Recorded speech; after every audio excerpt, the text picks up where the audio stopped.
parti. Découverte d'une nouvelle œuvre de Rémi Luc. Vernilux. Vernilux. Vas-y, Vernilux. On y va tout de suite? Allez. Donc je dis rien et puis on regarde et puis après on parle ou je dis un truc avant? Comme tu sens. Je sais pas. Qu'est-ce qui, sujet, que fait-on, verbe? Dis un truc avant alors. Et ben c'est un dessin que j'ai failli foutre dans un rayon. J'en avais marre de le faire, j'avais marre de le finir, j'ai failli le glisser dans un rayon boucher au Super U, pas ici à Marseille. Je me suis dit tiens je vais le laisser, puis comme ça quelqu'un le trouvera, et peut-être j'en ai marre. Ok. Finalement je l'ai gardé, je sais plus comment, je crois que je l'avais laissé, puis je suis revenu chercher le lendemain ou un truc comme ça. Ah ouais. Et finalement je vais continuer à le faire. Mais ça m'a fait pas mal de temps. Ouais. Tu l'avais laissé au rayon boucherie et tu es revenu le chercher le lendemain. Voilà, non, c'est con, là, je fais n'importe quoi. C'était quand même du travail.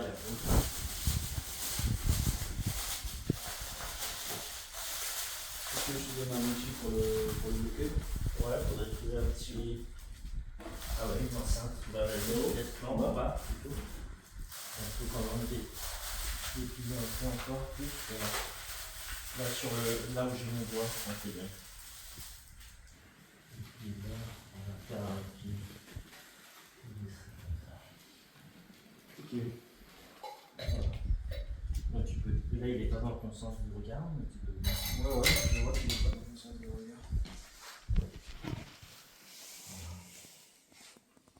Ouais, déjà à première vue, ce qui touche, c'est les couleurs. Pour moi. Le blanc rouge, hein? Non, le bleu et le rouge surtout. Qui est un peu les couleurs du sang, tu vois. Quand tu regardes les veines bleues et le rouge. Les veines, tu vois les veines? Ouais. Et on voit des personnages qui essayent de s'extraire un peu d'une misère vers la lumière. Une misère charnelle peut-être. Du corps, là, le sang, les muscles, les os. Là, on voit une espèce de souffrance, là, il essaie de monter vers quelque chose de lumineux. Il y a de la lumière là-haut, là. Ah oui, toi tu vois pas la lumière qui vient le foudroyer? Non, c'est pas comme ça que je le vois. Même la lumière, pour moi, là, ça fait un peu... Tu vois, cette partie-là, là, on dirait, sur un certain regard, on dirait un peu une fleur, tu vois. Un certain, tu vois, comme une tige, une fleur. Et on dirait que cette fleur qui est à l'intérieur du personnage, si tu veux, elle va grandir en quelque sorte grâce à... Il y a comme une relation entre la lumière qui vient et cette fleur qui s'élève vers la lumière aussi. Qui est dans l'ombre, hein, quand même. Pour le moment. Mais oui, après... Vas-y, qu'est-ce que tu veux dire, toi?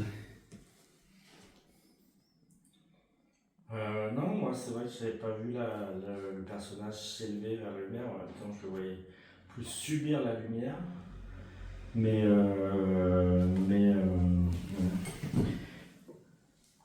déjà ces deux-là, ils étaient en opposition, c'est-à-dire que lui était soumis à la force de celui-ci, quoi.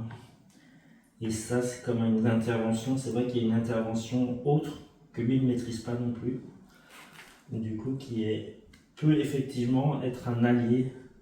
Lui s'en rend pas compte, mais c'est peut-être ça qui va le sauver effectivement de lui.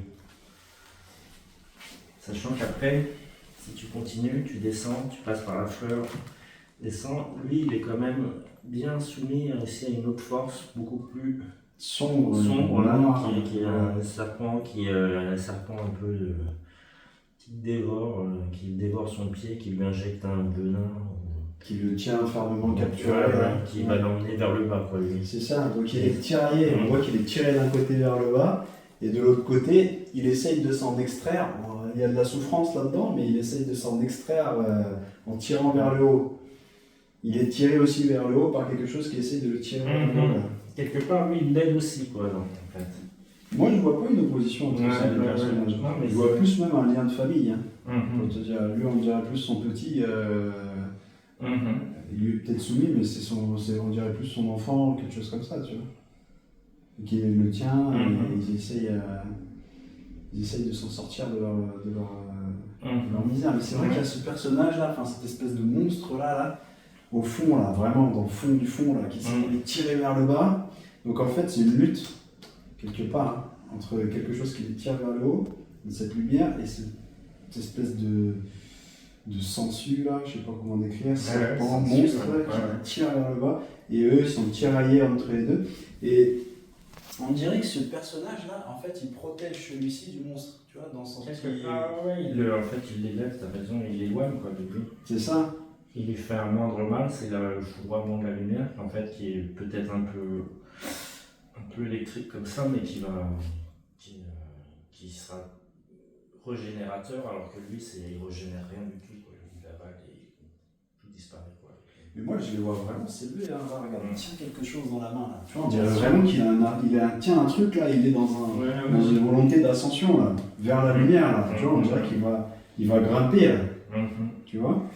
C'est vraiment comme ça que je le vois. Après, il y a quelque chose qui est un peu spécial, c'est ça. Effectivement, ouais. C'est une espèce de planète Du soleil, là. Mars, quoi, un truc guerrier, martial. Enfin, comme ça, je l'avais interprété, moi, à l'époque. Ouais. Qui inonde un peu, là. Il y a comme une énergie rouge, là, qui émane de ce truc, là, qui vient sur son visage, là. C'est un peu... Ouais, c'est lui, il est imprégné de ça, quoi. Donc il est contaminé aussi par ça, ou contaminé ou pas, en tout cas, c'est une énergie, là.